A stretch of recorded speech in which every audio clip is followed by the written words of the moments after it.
Hello and welcome to the channel, and on this channel I am talking about the menopause, perimenopause, menopause itself and the post-menopause years, and not just the symptoms but also how to cope with them, lots of different strategies and tips. So today I wanted to talk about lifestyle, but lifestyle in general.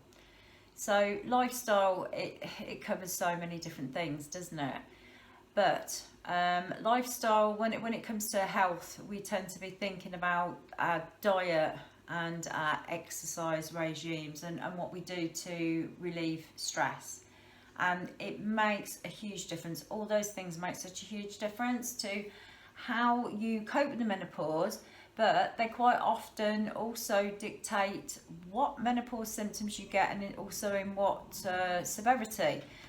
We're all different. I mean, you can have somebody who's always been really good with their diet and really good with their exercise, and they do meditation and stuff, and they get the most horrendous menopause symptoms. But nonetheless, people who have already been doing this kind of thing have already got almost an inbuilt strategy for coping with the symptoms and getting through them and coming out the other side intact.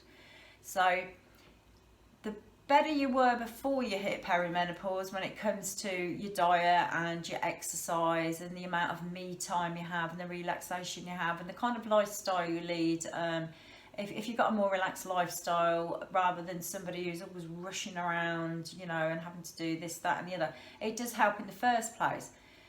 But menopause is not something you kind of prepare for in your life, unfortunately. You have to deal with it when it hits you. For a lot of women, we're not educated on it, although things are changing now.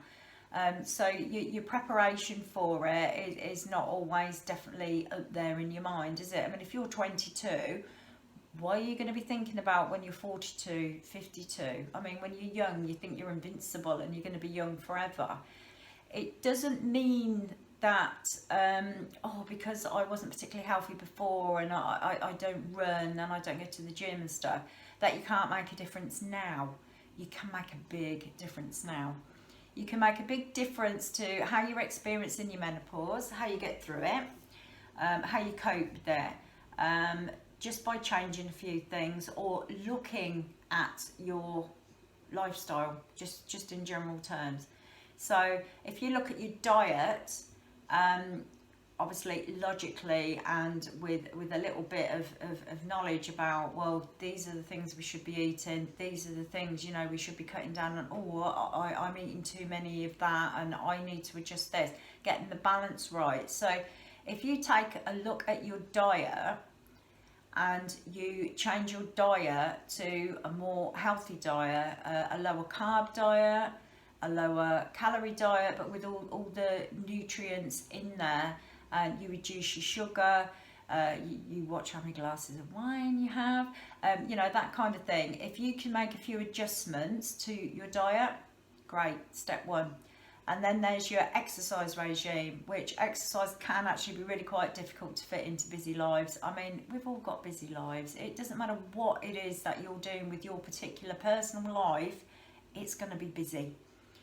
And you're thinking, well, yeah, I need to fit in some extra exercise because I'm at the point in my life where I'm going to put weight on easier, and it's going to be harder to get off if I do.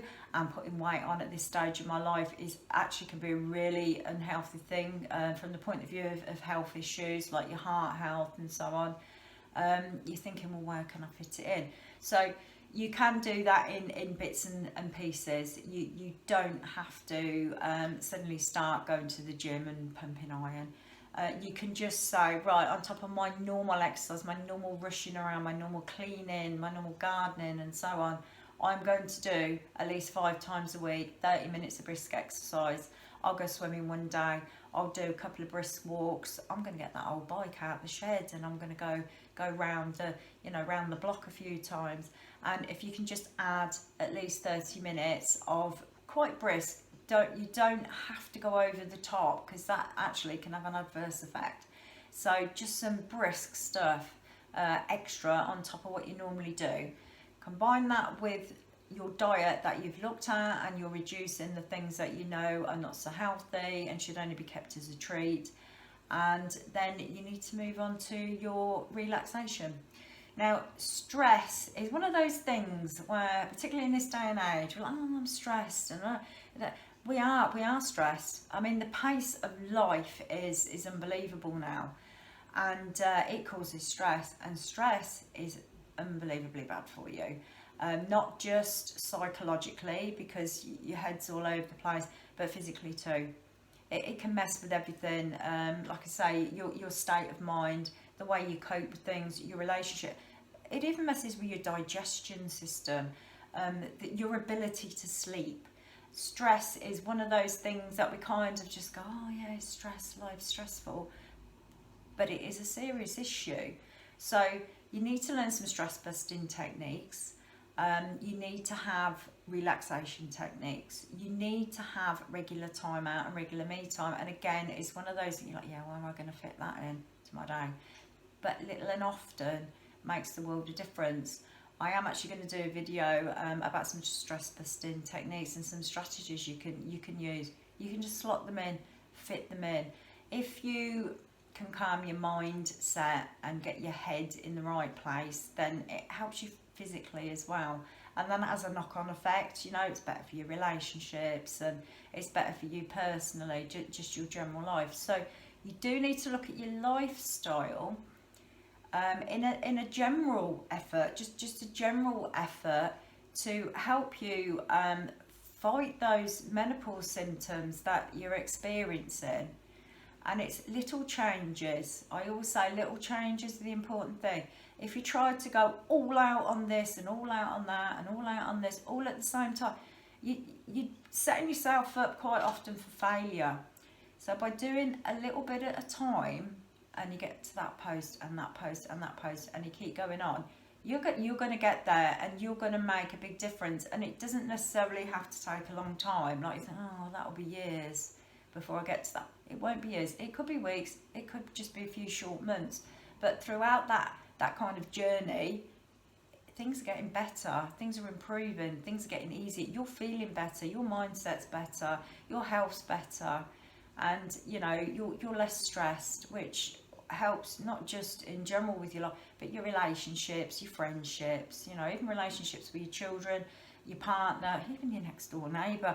That normally rubs you up the wrong way. If you're less stressed, they're not going to wind you up quite so quickly. So take a look at your lifestyle, make a few little changes, take a look at a few more of my videos about different things you can do to help the menopause symptoms, and yeah, just get your lifestyle sort of reined in a bit and enjoy your life. If you would like to see any more videos in this series, I'm putting quite a few on different kind of topics to do with perimenopause and menopause, and also with the lifestyle issues that women are experiencing at this time in their lives, then click the notification bell below the video. And if you would like to subscribe, there's a little button there as well that you can click to. Thank you for watching, and I'll see you soon.